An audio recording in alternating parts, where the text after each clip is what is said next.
Bismillah ar-Rahman ar-Rahim. Assalamu alaikum wa rahmatullahi wa barakatuh. Welcome, I'm Badruddin Muhammad and you're watching the English news program on Somaliland National Television. These are the main stories making headlines. The Minister of State of Presidency participated in a meeting discussing creating employment for youth. US-Russia talks fail as Crimea fort looms. Russia says no common cause found.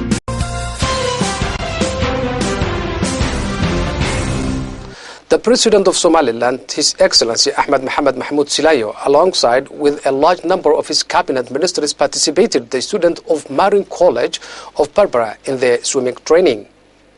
The President of Somaliland, His Excellency Ahmed Mohamed Mahmoud Silayo, along with a large number of his cabinet ministers, participated with the students of Marine College of Berbera in their swimming training. The President, who spoke to the media and the students, elaborated the importance of having marine training specialists who will contribute to better secure Somaliland coastal area. Furthermore, the President and his cabinet ministers swam with the students as a cause of motivation. The Minister of State of Presidency, Mohamed Musa Abes, alongside with the Director General of the Youth and Sport, participated in a meeting in which the employment creation for youth was under discussion. The Minister of State of Presidency, Mohamed Musa Abes, along with the Director General of Youth and Sport, participated in a meeting in which the employment creation for youth was under discussion. This meeting was organized by Haldor Voluntary Organization.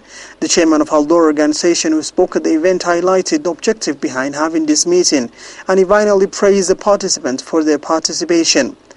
The Executive Director of Haldor Organization and the Director General of the Ministry of Youth and Sport, who also spoke at the event, discussed the importance of having employment for the youth. At the conclusion, the Minister of State of Presidency spoke at the event and he elaborated government's effort in encouraging youth education and employment creation.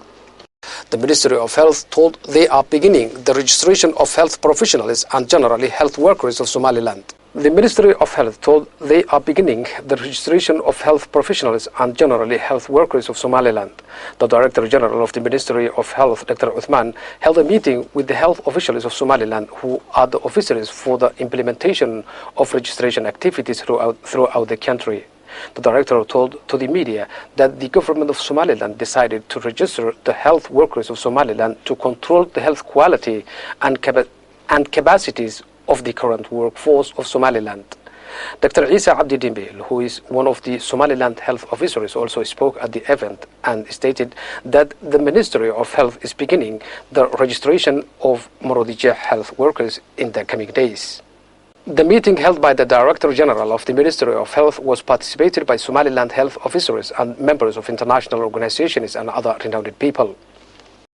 You are still watching the English news program on Somaliland National Television, the only Somali-speaking channel with an English news program. And now to our main international headlines in detail.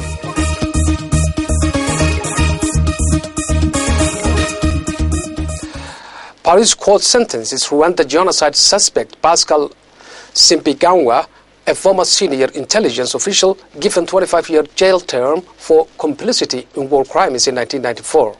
A court in Paris has given a Rwandan former soldier a 25-year jail sentence for genocide and crimes against humanity during Rwanda's 1994 genocide. It was the first trial in France to punish those responsible for the 3-month wave of violence. Pascal Simbigangwa, described by the prosecutors as a former army captain who rose to become the number 3 in Rwanda's intelligence services, rejected the charges against him during the trial, which culminated in Friday's sentencing. Up to 800,000 minority Tutsis and politically moderate Hutus died in the bloodletting. Simbigangwa, arrested in 2008 on the French island of Mayotte in the Indian Ocean, was initially accused of complicity in genocide and complicity in war crimes in 1994, but not of personally killing anyone. He has used a wheelchair since being injured in the mid-80s before the mass slaughter.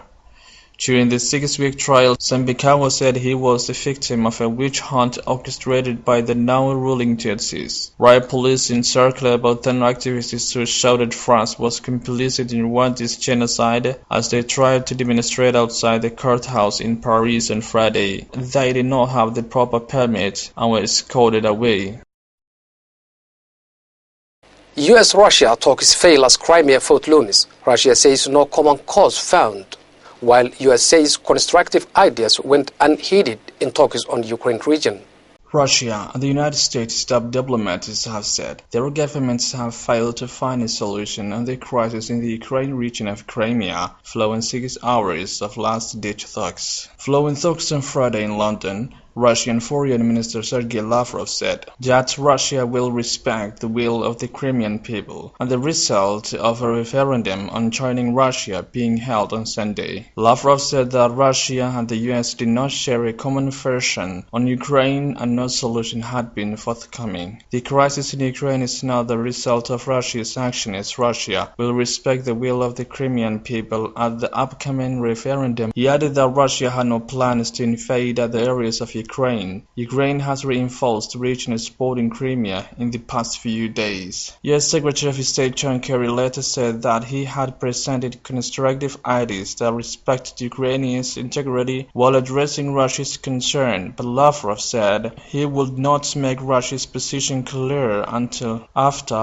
the referendum was held. Kerry said the referendum was a violation of Ukraine law and its result would not be recognized by the US and its allies. Reports from London said that the result of Friday's talks showed that the poll is very much in President Vladimir Putin's court. If, for example, he takes a yes vote for the referendum and rubber stamps it at the Kremlin, Kerry will consider that as a backdoor annexation, and if that's the case, that will escalate the tension to a much more serious level than it already is. But Russian forces seized control of the region following a coup earlier this month in the capital Kiev, which removed the pro-Russian President Viktor Yanukovych. The US has submitted a draft resolution to the UN Security Council condemning Russia's actions in Crimea, aiming to gain support from other members to isolate Moscow internationally.